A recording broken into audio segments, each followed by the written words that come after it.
इन 6 कारणों से कुछ स्त्रियां उठाती हैं गलत कदम। जय श्री कृष्ण मित्रों, स्वागत है आप सभी यूट्यूब चैनल में। मित्रों, आज मैं आपके लिए बहुत ही काम की जानकारी लेकर आया हूं। आज मैं आपको बड़ा ही रोचक किस्सा सुनाने जा रहा हूं। प्राचीन समय की बात है। मायापुरी नाम की नगरी में रूपचंद नाम का राजा रहता था। उसके पास चिंतामणि नाम का एक तोता पला हुआ था। तोता बहुत ही बुद्धिमान था। एक दिन राजा ने तोता से पूछा, हे भाई, यदि तू ये बता दे कि मेरा विवाह किस देश के राजा की कन्या से होगा तो मैं तुझे जानूं। तोते ने ध्यान धरकर देखा तो उसे पता चल गया कि राजा साहब का विवाह मगध देश के राजा की कन्या चंद्रावती से होगा। उसने सारा हाल राजा को बता दिया कि मगध की राजकुमारी चंद्रावती आपकी पत्नी बनेगी। राजा ने तोते की बात जांचने के लिए अपने महल में ज्योतिषियों को भी बुलवाया। उनसे भी यही सवाल पूछा कि हमारे विवाह का योग किसके साथ बन रहा है। तो ज्योतिषियों ने भी वही बात बताई जो तोता ने बताई थी। अब तो राजा को अपने तोते की भविष्यवाणी पर पूरा यकीन हो गया। मित्रों, उधर जिस राजकुमारी चंद्रावती का नाम तोते ने राजा को बताया था, उस राजकुमारी के पास भी एक मंजरी नाम की मैना पली हुई थी। एक दिन राजकुमारी ने अपनी मैना से पूछा, हेरी मैना, सच सच बताना, वरना मैं तेरा गला दबा दूंगी। मेरा होने वाला पति कैसा होगा, किस राजा का बेटा होगा, क्या नाम होगा। मित्रों, तब उसी तरह मैना ने भी माया नगरी के महाराज रूपचंद का नाम बताया। अब तो राजकुमारी ने अपने पिता से कहकर राजा रूपचंद को टीका चढ़वा दिया। बड़ी धूमधाम से दोनों का विवाह हो गया। राजकुमारी अपनी मैना से बहुत प्रेम करती थी, इसलिए वो मैना को अपने साथ लेकर आई। राजा ने सोचा, मेरा तोता भी बड़ा बुद्धिमान है, क्यों ना इसका भी विवाह अपनी रानी के मैना से करा दूं। इनका भी समय आराम से कटता रहेगा। यही सोचकर राजा रूपचंद ने तोता मैना का विवाह करके उन दोनों को एक ही पिंजड़े में छोड़ दिया। वे दोनों ही बड़े बुद्धिमान थे, दोनों ही तार्किक थे, इसलिए दोनों के बीच जोरदार बहस शुरू हो गई। मैना बोली, मैं इस तोते के साथ नहीं रहूंगी। मुझे पुरुष जाति से बड़ी नफरत है, क्योंकि पुरुष बड़े पापी होते हैं, धोखेबाज और निर्दयी होते हैं। उन पर विश्वास नहीं किया जा सकता।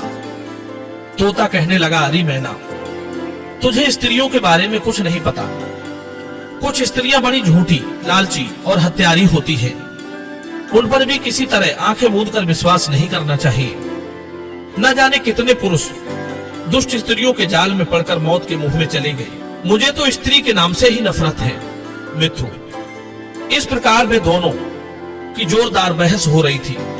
बहस ही बहस में झगड़ा बढ़ता चला गया। तब राजा ने देखा कि तोता और मैना को जब से एक पिंजड़े में छोड़ा है, दोनों आपस में झगड़ते रहते हैं। एक दिन राजा ने उनसे पूछा, क्यों भाई, अब तो तुम दोनों पति पत्नी हो चुके हो, तुम्हें मिलजुल कर प्रेम से रहना चाहिए, फिर झगड़ा क्यों करते हो। तब मैना कहती है, महाराज, मैं तो तोते से ये कह रही हूं कि मर्द बड़े पापी होते हैं। ये बात तोते को हजम नहीं हो रही। तोता बोला, नहीं नहीं महाराज, मर्द स्त्रियों से ज्यादा पापी नहीं होते। राजा ने कहा, ठीक है, हमने दोनों की बात सुन ली। अब सिद्ध करो कि स्त्रियां कैसे पापी हैं और पुरुष कैसे। तब तोता कहता है, सुनो महाराज, मैं तुम्हें स्त्रियों के चरित्र के बारे में एक किस्सा सुनाता हूं। ध्यान देकर सुनो। किसी नगर में सागर दत्त नाम का एक सेठ रहता था। उसका गंगदत्त नाम का एक लड़का था। गंगदत्त व्यापार के सिलसिले में अक्सर बाहर चला जाता था। एक बार वो परदेश गया तो 12 वर्ष तक परदेश में रहकर ही व्यापार करता रहा। घर पर उसकी राजेश्वरी नाम की खूबसूरत पत्नी थी। पति जब परदेश से नहीं लौटा तो राजेश्वरी बेचैन रहने लगी। उसका मन भटकने लगा। और सच बात है मित्रों, स्त्री यदि अकेली रहती तो वो अपने पिता के घर भी रह लेती, किसी पुरुष के साथ बनकर क्यों आती। ये बात पुरुषों को सोचना चाहिए, परंतु जो स्त्री पति के रहते भी पर पुरुषों में आसक्त होती है, उनका ये काम निंदनीय है। स्त्री को अपने सतीत्व की रक्षा स्वयं करनी चाहिए। पति यदि किसी कारणवश परदेश में फंसा है तो उसकी मजबूरी को भी समझना चाहिए। कोई खुशी खुशी परदेश जाना नहीं चाहता, पर क्या करें, पेट के लिए जाना पड़ता है। दोनों को एक दूसरे का विश्वास बनाकर रखना चाहिए। मित्रों, तोता बोला, हे मैना, राजेश्वरी को वासना ने अपने जाल में जकड़ लिया था। एक दिन वो घर की छत पर खड़ी थी तो उसने एक नौजवान युवक को जाते देखा।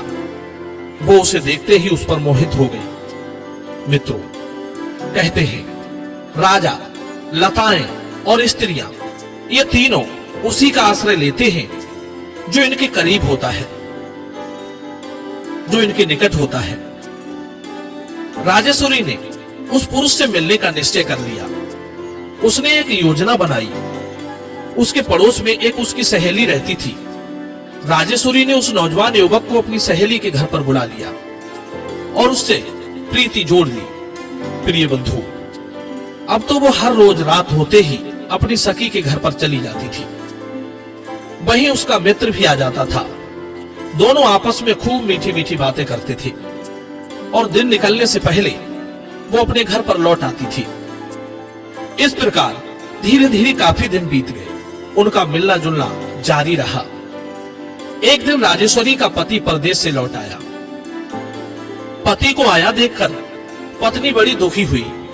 सोचने लगी, अब मैं इनके रहते अपने प्रेमी से मिलने कैसे जाऊंगी। उसने सोचा, चलो कोई बात नहीं, पति जब सो जाएगा तब उससे मिलने चली जाऊंगी। उसने वैसा ही किया। मित्रों, पति हारा थका आया था, सो रात को जल्दी सो गया।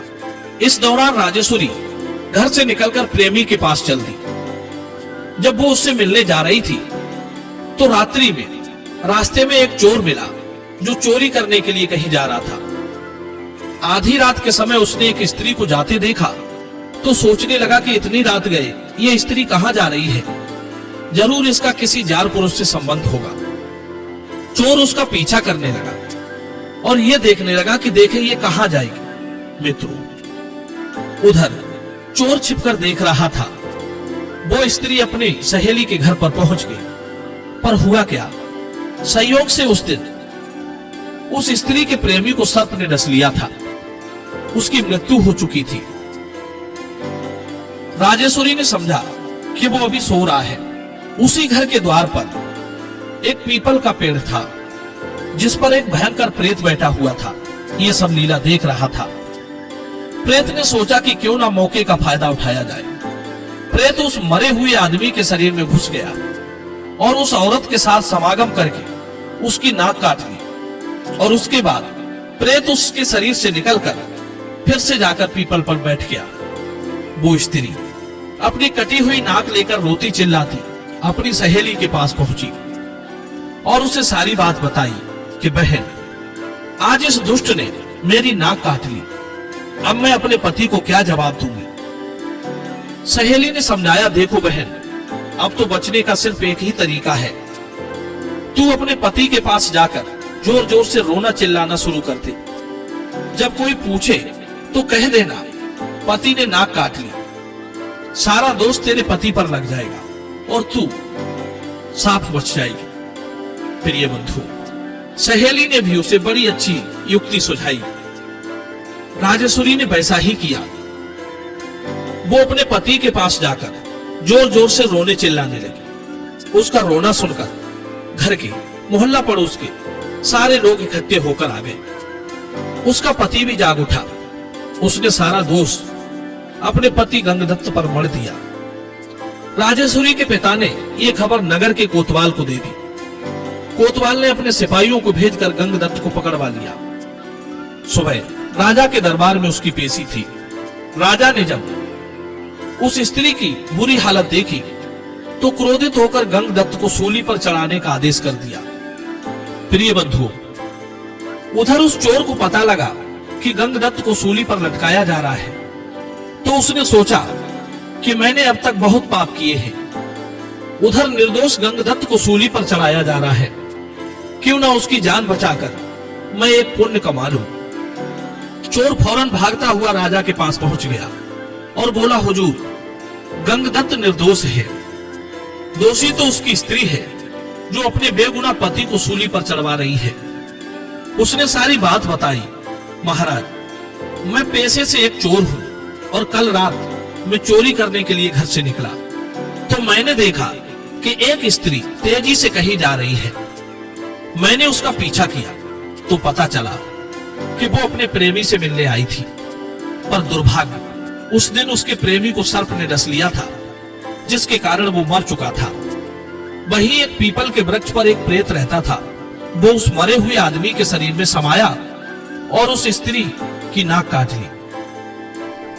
अगर विश्वास ना हो तो इसकी सहेली के घर में जाकर देख लो, वो आदमी अभी भी वहां मरा पड़ा होगा और उसके मुख में इस औरत की कटी हुई नाक मिलेगी। मित्रों, चोरी की बात जांचने के लिए राजा ने अपने सिपाहियों को भेजकर इस बात का पता करवाया तो बात बिल्कुल सच निकली। राजा ने तुरंत अपना फैसला बदलते हुए गंगदत्त को रिहा करवा दिया और उस झूठी मक्कार फरेबी स्त्री को जेल में डलवा दिया। तोता ने कहा, हे राजन, मनुष्य एक पाप को छुपाने के लिए सैकड़ों नए पाप कर डालता है। वो समाज के सामने अपने पाप को स्वीकारने के बदले उसे छिपाने में सारी शक्ति झोंक देता है, चाहे उसमें कितने ही पाप क्यों ना हो जाए। स्त्री हो या पुरुष, धर्म का ज्ञान दोनों को होना चाहिए। दोनों को संयमित रहकर अपने कर्तव्यों का निर्वहन करना चाहिए। मित्रों, तोता की बात सुनकर मैना बोली, हे राजन, मैं तोता की बात से सहमत नहीं हूं। किसी काम की दोषी सिर्फ स्त्रियों को ही नहीं ठहराया जा सकता। उनके गलत चलने में पुरुषों की भी सहभागिता होती है। कई बार पुरुषों की गलतियों से स्त्रियां भटक जाती हैं। आज मैं तुम्हें 6 ऐसे कारण बता रही हूं जिसके चलते स्त्री गलत मार्ग पर निकल जाती है। उसमें पुरुष भी कहीं ना कहीं जिम्मेदार होते हैं। पहला कारण, पति अपनी स्त्री को भरपूर समय दे। लंबे समय के लिए परदेश में या घर से बाहर समय ना बिताए। स्त्री को कम से कम अकेला छोड़े। जब ज्यादा ही आवश्यक हो तभी। नंबर 2, दूसरा कारण, पुरुष को चाहिए कि वो समय समय पर स्त्री की आवश्यकताओं को पूछता रहे, उसके आवश्यक साजो सामानों का ध्यान रखे। तीसरा कारण, पुरुष को चाहिए कि वो स्वयं भी नियम संयम से रहे। ऐसा कोई मौका ना दे कि दूसरे को बुरा लगे या उसे गलत राह पर चलने के लिए मजबूर करे। नशा आदि में लिप्त होकर अपनी जिम्मेदारियों से ना भागे। अपने चरित्र को साफ स्वच्छ रखे। नंबर 4, अपने दोस्त आदियों को घर पर ना बुलाए।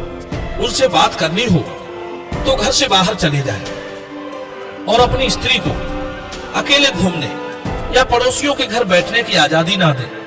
यदि कोई काम है तो स्वयं साथ में जाए। बाहरी लोगों पर भरोसा करके पत्नी को उनके बीच अकेला ना छोड़े। 5वां कारण, स्त्री को व्यर्थ मारे पीटे नहीं, क्रोध में उसका अपमान ना करे, उस पर सुनी सुनाई बातों पर शक ना करे, उसे हीन शब्दों से ना पुकारे। ऐसा करने से पुरुष के प्रति से स्त्री का मन हट जाता है। 6वां कारण, उसे दूषित पुरुष और दुष्चरित्र स्त्रियों से दूर रखें। कहते हैं, मालिक अगर कुशल ना हो तो उसके नौकर चाकर और स्त्री बिगड़ जाते हैं। इसलिए इनका समय समय पर ताड़न और पालन दोनों होते रहना चाहिए। अश्लील चित्र, अश्लील फिल्में और अश्लील वस्तुओं से दूर रखना चाहिए। प्रिय बंधु, मैना के जवाब से राजा और तोता दोनों बड़े संतुष्ट हुए।